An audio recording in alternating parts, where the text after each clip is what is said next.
Bonjour, je m'appelle Valérie et je suis infirmière formatrice au CESU de Rouen.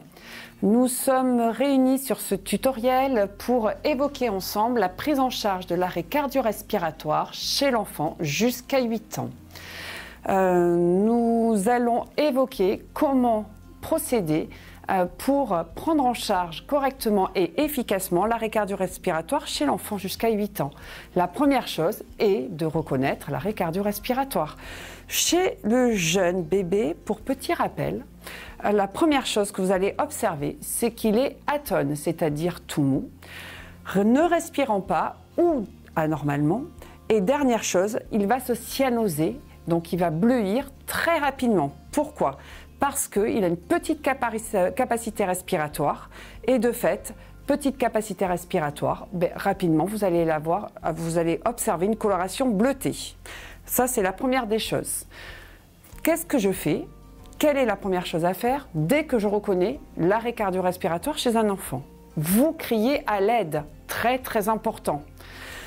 Deuxième chose, il va falloir installer correctement l'enfant ou le bébé. On va différencier le bébé de l'enfant. D'accord ? Première chose, le bébé, il va impérativement falloir qu'il soit à votre hauteur pour pouvoir effectuer correctement les gestes. On verra un petit peu plus tard pour l'enfant. Le bébé, vous allez faire en sorte donc de l'installer sur une table, un plan dur, pour pouvoir l'avoir à portée de main et faire des gestes efficaces. Rapidement, une fois que j'ai observé l'arrêt cardio-respiratoire, je déshabille le bébé. Très bien.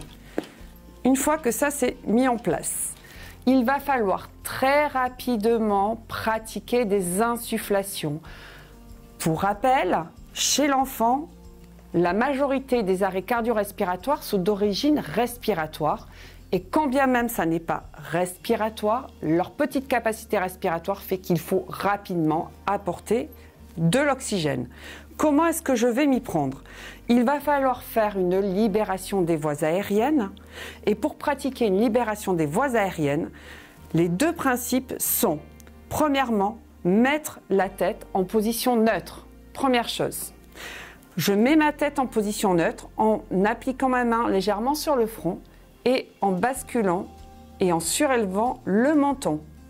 Jamais oublier le crochetage du menton et la surélévation du menton. Attention, pas de tirage de tête et de bascule de tête exagérée, d'accord ? Parce que le bébé, il a des cervicales etc. qui sont trop flex, donc vous allez le blesser. Vous pouvez vous aider pendant la prise en charge d'un petit billot que vous allez mettre sous les épaules, jamais sous la nuque. Ensuite, une fois que j'ai réalisé, je vais pouvoir effectuer mes insufflations. Mes insufflations vont avoir pour but de ramener de l'oxygène et espérer la récupération du bébé. Comment je m'y prends ? Je mets ma petite main sur le front, je surélève le menton et tant que c'est possible, ma bouche va être étanche sur l'ensemble du nez et de la bouche du nourrisson, comme ceci. Première chose, bien évidemment, au fur et à mesure de la formation de l'enfant et quand ma bouche ne pourra plus être étanche sur son nez et sa bouche, je pourrai faire du bouche à nez, en excluant la bouche s'il y a un problème, ou du bouche à bouche, sans oublier de pincer le nez comme pour l'adulte. Deuxièmement, vos insufflations doivent être, bien évidemment, vous devez les faire doucement et elles doivent durer 1 seconde. L'objectif, c'est qu'il faut suffisamment d'air pour que ça puisse se gonfler, ce que vous allez observer, suffisamment longtemps. Et vos insufflations doivent durer au maximum 5 secondes, puisque pour rappel, vous devez effectuer 5 insufflations départ. Ça va se procéder comme ça. 1, 2, 3, 4 et 5. J'ai observé que ça se soulève bien, donc je sais que je suis efficace. Si mon bébé a récupéré, la première chose, vous l'installez dans une position qui va lui permettre une récupération complète.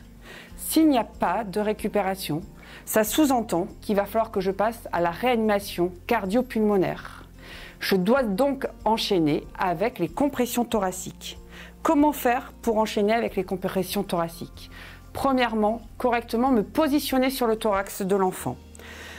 Je vais repérer la ligne mammaire. Je dois me positionner sur la moitié inférieure du sternum. Je repère la ligne mammaire, je vais m'installer. Deux possibilités. Si je suis toute seule, on préconise de mettre vos deux doigts sur la partie inférieure du sternum, les doigts à la verticale, bien positionnés sur la partie plate du sternum. Et là, vous allez devoir enfoncer d'un tiers du sternum. La fréquence va être de 15 compressions et il va falloir aller à une vitesse de 100 à 120 comme chez l'adulte. J'y vais. 1, 2, 3, 4, 5, 6, 7, 8, 9, 10, 11, 12, 13, 14, 15. Ça, c'est le premier positionnement. Le deuxième positionnement qui est préconisé, et là, c'est plutôt si vous êtes à deux, c'est d'empaumer le thorax. Vous avez le même repère, et là, ce sont les pouces qui vont venir s'appuyer sur le sternum. Et de la même façon que vous avez réalisé avec deux doigts, vous allez pouvoir enfoncer le sternum avec vos pouces. Très bien. Une fois que j'ai réalisé mes compressions, vu qu'on est dans la cardio-respiratoire, on va alterner les compressions thoraciques avec les insufflations.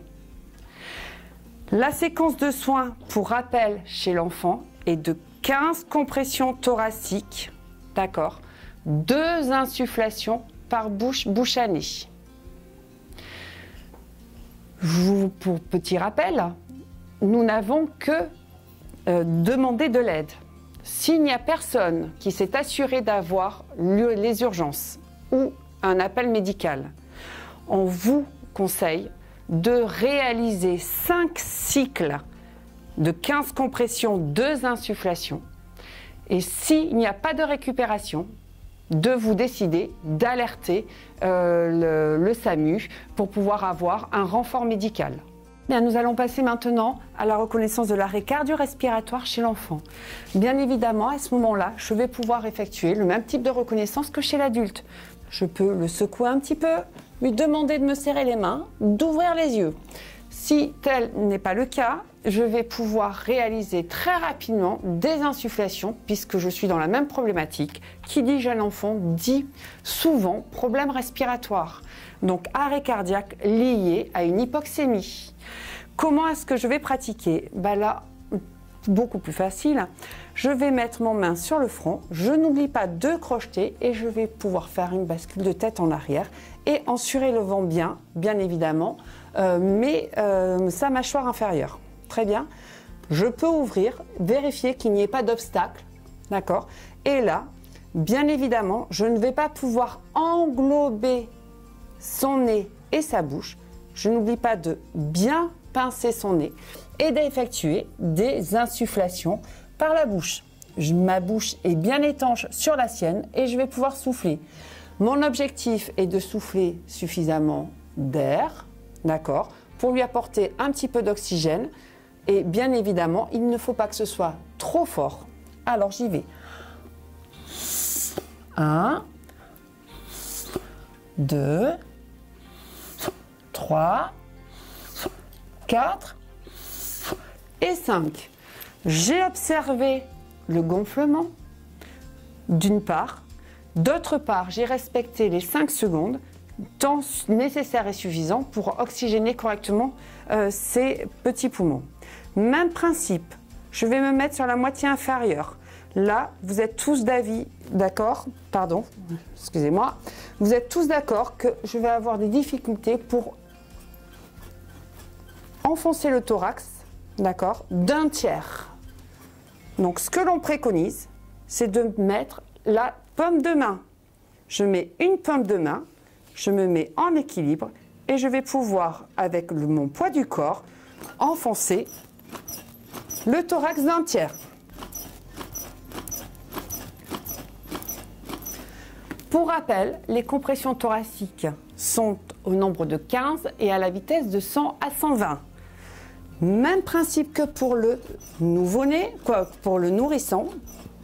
Ok.